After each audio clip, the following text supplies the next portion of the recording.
All right, what is going on, everybody? Welcome back to another day of Saber Sims DFS office hours. Today is Wednesday, May 7th of 2025. Looking ahead here, we have an early MLB slate already underway. Good luck to all of you playing that slate, followed by a main MLB slate later this evening. We have a 2-game NBA main slate, 2-game NHL main slate, and then we have golf teeing off tomorrow morning. So I'm sure plenty of people are building their golf lineups tonight. But for those of you who are new here, welcome. My name is Andrew. I'm one of the coaches over here at SaberSim. This is a show where we go over how to use the SaberSim app, answer any and all DFS-related questions. Get your questions in one of three ways here. First off, send us an email, support@sabersim.com. Second, post it live in the YouTube chat. Third way, post it in the office hours channel in our Discord server. If you're not in our Discord and want to get access to that channel, there's a link in the description of this video. You also get access to our similar channels, individual sport channels, and you get access to the rest of the SaberSim team. Just can't say enough good things about the Discord. But with that said, we do this show Monday through Friday, 4 p.m. Eastern, and then we do this show on Saturdays at 12:30 p.m. Eastern. So tune in any one of those days, get your questions answered. All right. Appreciate you guys tuning in and hanging out with me. Let's get SaberSim up on the screen, which it is now. So it is Wednesday. I've been trying to do more golf build demos on Wednesdays, just kind of like designate that as like our golf day, because all the sports are usually daily, so plenty of other opportunities to do builds. So been doing golf on Wednesdays, been trying to do MMA on Saturdays, and just kind of mix things up a little bit. But with that said, we don't have any questions here to get us started. Nothing in the Discord, nothing in the YouTube chat. So we're going to jump right into a slate demo. So we do have this golf tournament coming up here. Notice that it is a no-cut event, right? You see make cut percent is 100 here. So that tells me that it is a no-cut event. So that's something that we don't need to worry about. Player distributions will look a little bit different, right? Usually there's like a small little,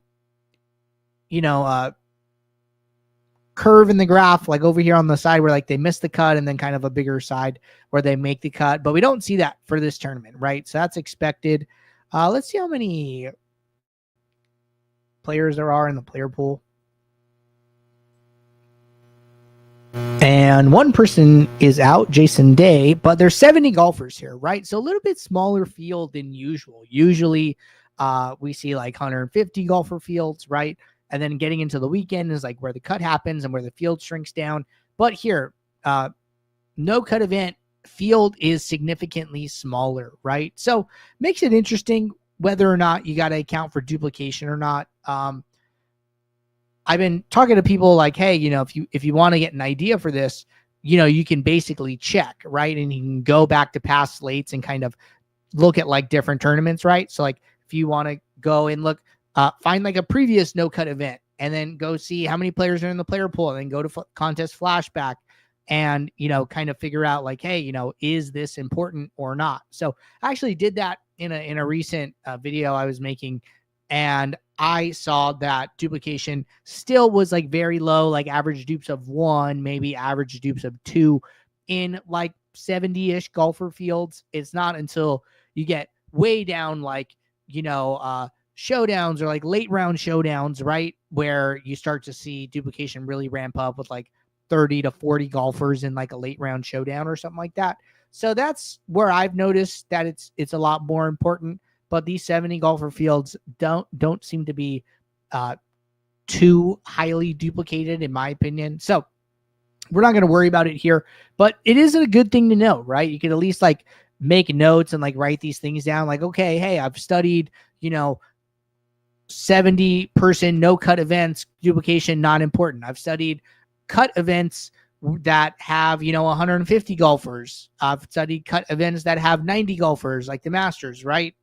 So all these different kind of scenarios you can run into. If you could just have something where you don't have to remember every single time or forget, you just have something where like, okay, here we need to start accounting, here we don't, right? So I think that's just like a good thing to have in general. So we're going to approach this as if we do not need it. With that said, let's make our 2 adjustments to projections. Seems good. And Not going to apply any filters. Not going to apply any rules here. What we could do is we could go and check the golf weather report. So let's go jump over to this Kevin Rock dashboard. All right. So Thursday a.m., calm winds, dry conditions through the morning, very good golf conditions. Thursday p.m., winds remain calm. Rain chances pick up a bit, especially in the late afternoon. Not overly concerned here with like a yellow tag.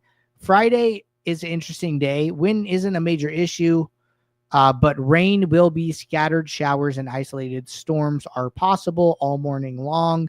Rain should decrease a bit in the afternoon, but showers and storms are still possible all day. A little bit more wind. Weekend, solid weather for the weekend. Nothing very concerning. So overall, weather will be an issue, especially on Friday, but I'm not sure we have a clear way to take advantage of it. Thursday's weather looks great, especially early as it removes the rain threat. Friday looks wet enough that it could be a washout. I don't have enough confidence in the timing of when golfers will play versus delay to try and pick a wave, which gets the better of things. I know it's a no-cut event, so maybe the entire thing a moot point anyways. All right, so doesn't seem to be like huge weather edge one way or another. Should be pretty wet on Friday, and that makes things kind of interesting, but not like a clear edge kind of one way or another. And then, like you said, it is a no-cut event. So, going into the weekend, the weather's good. We're not going to have it like hour by hour kind of stuff. So we're not going to do anything for weather if we wanted to. You could always use like some type of rule that includes some type of tee time, requirement. So if I wanted to favor the morning wave, then I could say use at least, I would say 4 whose tee time is before X time, right? And you could just use the tee times here in the app to do that. So that's what that's what we're checking for, right? That's why we're looking at that in the first place, to see if that's something that we want to do, but doesn't seem like it's something we need to do in this instance.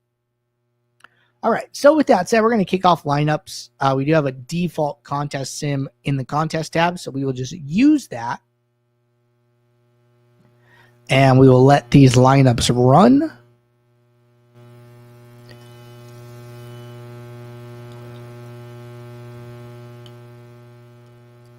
All right, lineups are finished, and we are just waiting for the contest sim. But in the meantime, we're going to sort by exposure.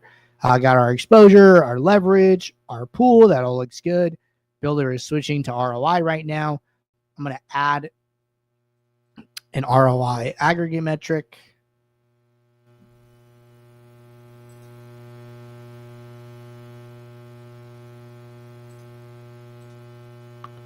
This is not wide enough. Okay. So interesting. So see how like it has like dots here? So you can click on it and see additional metrics, or you can just bring the pane more to the left to create additional space. That's like a new little change it looks like we made with the update that went out this week. All right. But right now, sorting by our contest sim, projection, and ROI aggregate metrics, got our exposure up, got our leverage right next to it, got our pool percentage.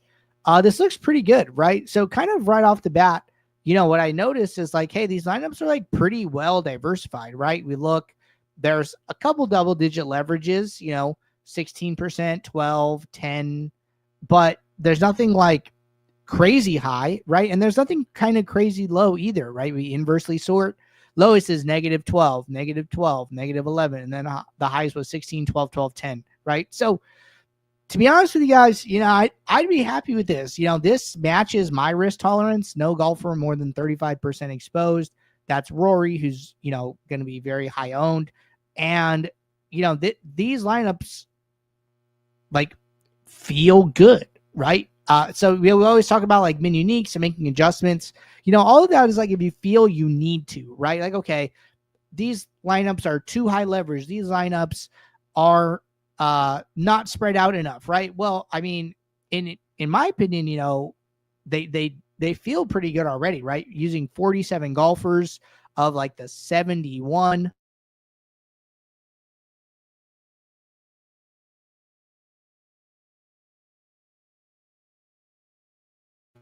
There's actually no change here from 1 to 2 uniques, from 2 to 3 uniques. That means that our top 20 lineups already have 3 players different from every other lineup in our top 20. That tells you like the amount of diversification that's in these lineups. And that's already half your lineup, right? 3 out of 6 golfers.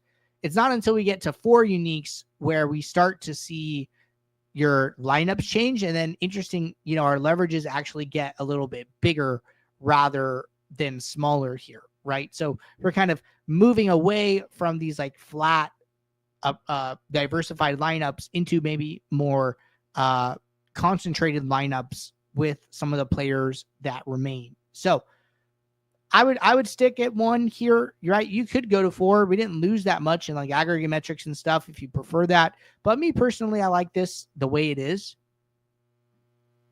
Question rolling in. If we're not sorting by Saber score, would you recommend building with adjusted ownership?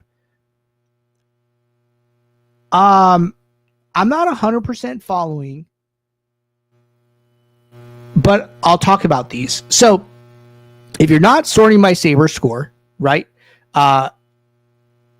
Adjusted ownership becomes less important. And the reason for that is because what adjusted ownership does, it looks at a player's range of outcomes, and then it looks at their ownership. And then it's basically saying, hey, do we think this player is a good play at this ownership level, right? So here, for instance, Rory's like 42% owned. His adjusted ownership is 33%. Well, what does that mean? Well, when adjusted is below ownership, that generally means that SaberSim likes that play. And when the adjusted is higher than the ownership, then that means SaberSim doesn't like that play as much. So for instance, let's like boost Rory, right? We're going to boost him, I don't know, like really high. Let's try like 90%. It doesn't come up that much. Where's a good example that we can find? Probably baseball or even this NHL, just because I have it open. All right, so we're going to jump over to this NHL 2-game slate and just talk about adjusted ownership a little bit. So we go to this build. We go to just regular ownership. We're just going to sort highest owned plays, right? Okay, Seth Jones. Line 1 defenseman for Florida, and his ownership is 36%, but his adjusted ownership is about 44%, right? So what SaberSim is saying is like, hey, this is a lot of ownership for this player and his range of outcomes, right? It's like looking at how he does in the sim and then trying to figure out, do we think this guy should be owned this much, right? And what you see often with hockey players is that they have like a different kind of shape, right? They have this like big, it's called like a right tail, where they have like these 1% high outcomes that don't happen very often, but they really affect their mean significantly, right? So like his 50th percentile, which is his median score, is 9.7. His mean score is about 1 point higher. So his most likely outcome is like 9.7, and then his average outcome is like 10.67 because the way that like mean versus median works, right? With median, you like take one off the back, take one off the front, and then you kind of wiggle your way all the way into the middle. With mean, you find like an average based on the values that they scored. Not to, have a math class here or anything, but effectively their distribution has a big impact on their average projection. That doesn't always mean that this is their most likely outcome, right? So the builder is kind of analyzing all of that information for you and then saying, hey, do we think this guy's a good play? So here at 36%, builder doesn't love him. I'm not saying you won't get any, but it's not the builder's favorite play. But like, let's say you drop his ownership to 25%, right? Now the distance between ownership and adjusted ownership starts to close. Okay. Now it's 25 and 28. Before it was like 36 and 44. So it went from like an 8% discrepancy down to like a 3% discrepancy. So let's try like 20%, right? Okay. Oops. I didn't even do that. Let's go back to Seth Jones. Let's try like 20%.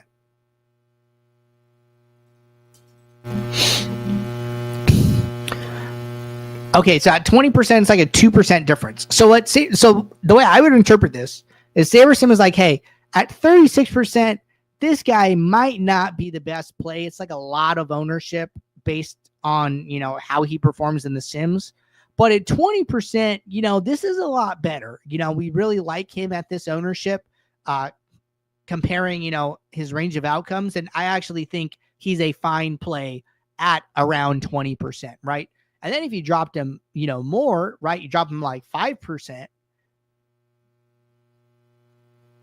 Now his adjusted ownership is lower than his contest ownership. And SaberSim is saying, okay, this guy's actually like a really strong play, and I would recommend playing him if this, ownership is coming in at such a low number, because his range of outcomes makes this make sense, right? So the contest ownership is an input into the adjusted ownership. Anytime you change it, that number updates. And then the adjusted ownership of the lineup as a whole gets taken into account in the SaberScore formula. Now, if you're not using SaberScore, right? If you're using, contest sims, for instance, we are randomly sampling the sim database, and we're doing that 100,000 times. So all of these outcomes are effectively in play in the contest sim. So we don't need to summarize it, right? The adjusted ownership is basically like summarizing this and determining if this player is risky or not. The contest sim directly will tell us that. So that's why, in my opinion, you don't need to worry about adjusted ownership if you're using contest sims, because adjusted ownership is looking at the range of outcomes, where the contest sims are simply using the range of outcomes from the sims, and that'll honestly be better reflected in the players' exposures and ROIs and things like that. So that's kind of where I was getting at, where I was like a little confused, so I don't know exactly how you would build with adjusted ownership in the first place, but all to say that you don't need to worry about it as much when using contest sims. All right. Either way, good clarification question. Important to touch on those things. So we have knocked out a build demo here. Answered a question in the chat here. Why don't we do one more build demo? We have a little bit of time here. Want to give people more opportunities to ask questions. So let's go over to MLB for today. We'll do a SaberScore demo this time. We talked about ROI. So now we're going to talk about SaberScore. So again, going to go check the weather for today. All right. Texas, Boston, little rain, brief late start. Delay is possible. It doesn't seem too concerned here. Tampa Bay. This is kind of long, so I'm just reading through it real quick. Okay, all of that background to say today looks fine, but I'm still worried about the months to come here. So we'll worry about that when we get there.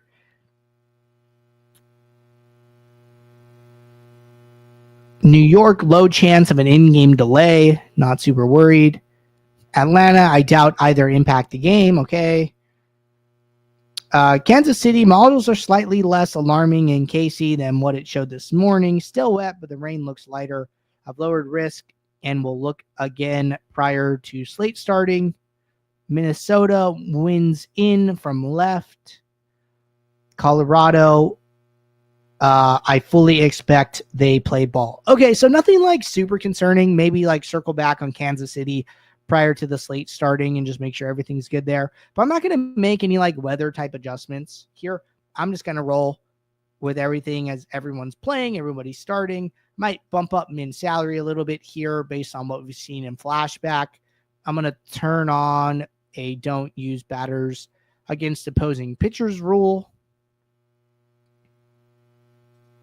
I think we were just doing something on our previous office hours. Let's get rid of this one.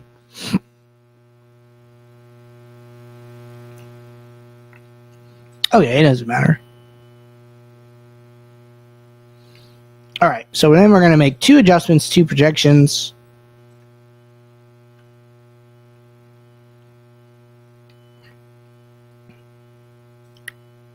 It should unlock build lineups. Try it one more time. All right, cool. Click that. All right, so we're building lineups here. Again, 500 lineups, going to use Saber Score.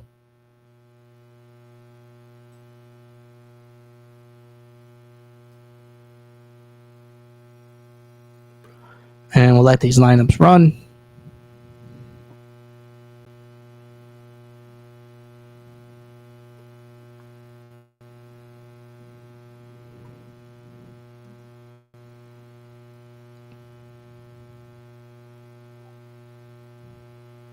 All right, lineups are running. Our lineups just finished. I'm going to cancel this contest sim because we're going to use Saber Score. So this is a 7-game slate. We're already on large slate. Check. We'll stick with the 10K to 50K here. It's pretty good range for a lot of contests that you'll see in the lobby. All right.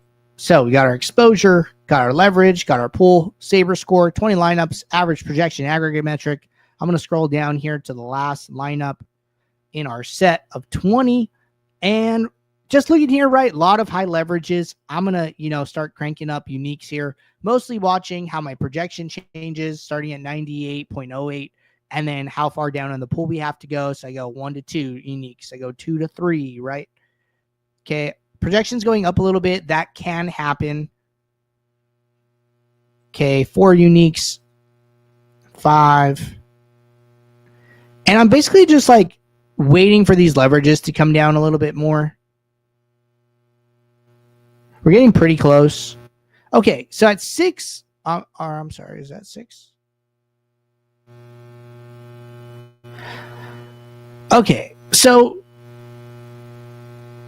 at 7 uniques, we see the biggest change here, right? We're at lineup 66 in our pool, which is still good. We're trying to stay in the top 25 to 50%, so we don't really want to go further than 250. We'll stay higher if we can, so 66, very good number to be at. That's good. Projection is down about 1 point from where we started. Seems fine. And then I like to look at the pitchers and batters separately. So pitchers, leverage on Hunter Green, a little leverage on Christopher Sanchez. Other than that, all single-digit leverage seems okay. We go over to batters. No batter in more than 25% of our lineups. Couple double-digit leverages here, but nothing standing out whoa, we're taking a huge stand on so-and-so, right? And it looks like there were a couple surprise 9 hitters on this slate, and ownership hasn't updated yet. That'll get updated well before slate start, but that's why we're seeing high leverage on Emmanuel Rivera, and I'm going to go Reese Hines here for Cincinnati. But again, these guys will still be, less than 15% leverage. So all this looks really flat. I go and check my stacks. A lot of big stacks here. Some smaller stacks sneaking in. Not that many of them. Seems okay. We have 3 out of our 20 lineups. Have 2, 3 stacks. Seems okay. Has a decent pool percentage. No major game stacks. 3 game stacks in Colorado. It's kind of the one place you do want a game stack. No team stacked more than 25%, goes along with the batters. So this all looks really good to me. A little bit flatter on the pitchers, a couple of leverages on the pitchers.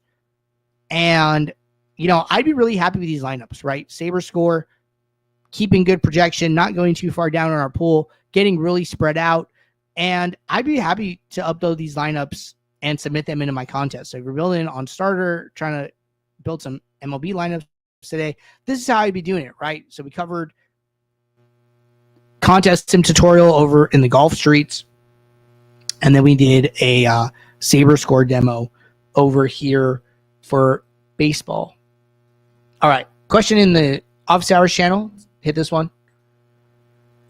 Quick question. If you have, let's say, entries for a flagship $15 and for a high stakes, let's say 555, for example, given that those two will have different ownerships, do you recommend just handling everything in one single run by just running the sims and sorting by target ROI, given that ownership will have selected flagship, or to separate into 2 different fields where one will have the flagship ownership and the other will, for example, have high stakes 20 max ownership? Okay, good question. So it's going to depend how particular you want to be, right? So those separate ownerships are going to be used, right, in the contest sim automatically because they're going to be the default field lineups, right? Like, hey, the 555 has the high stakes 20 max, and then say you're playing the flagship, right, and it's flagship MME. This is automatically taken into account in the contest sim, therefore in the ROI values, right? Where it's not being taken into account, where maybe you want to be particular, is in analyzing your lineups, right? When you're analyzing your leverages and you're analyzing your exposures, right? Well, if I go and change here from flagship MME to high stakes single entry, Hunter Green goes from 40% owned to 47, right? Well, that impacts my leverage on this player, especially if he's 45% owned. Now I went from having some positive leverage to having, neutral leverage, right? So that's the biggest thing you want to be aware of. If you're just like using autofill and you're not looking too much at that, you can do it in one build. If you're being pretty particular, like, okay, I'm over on this guy, under on that guy, and, maybe you're using direct fill and you're being really specific, split it into 2 builds and look at it right. Another thing you could do is if you're going contest by contest in direct, well, if you're selecting, one contest in your drop down, well, then switch your ownership source to that contest, find your lineups that you're happy with, save it, and then when you go and you switch to the next contest, just continue to add that step of changing the ownership source for the contest in question, right? So you could do that if you wanted to. Every time you switch contests, switch your ownership, right? So that's another way you could do it while staying in the same build. So it all comes down to using the right ownership to analyze the stands you are taking on the slate. If you want to do that in one build, you can. If you want to do that in 2 separate builds and just keep them separate, totally okay as well. So you just got to figure out which one of those options makes the most sense to you. Maybe one saves you a little bit of time, maybe the other doesn't. Maybe you care, maybe you don't, right? So that's how I'd be figuring out what the right answer is for you in particular, right? All right. Good question there. Very good question. A lot of good questions today. Knocked out Slate demo for golf. Knocked out Slate demo for MLB. Talked starter. Talked ultimate. Appreciate you guys tuning in. I'll be back tomorrow, 4 p.m. Eastern for our next show. So until then, everybody, take care. Good luck. Thanks. Bye.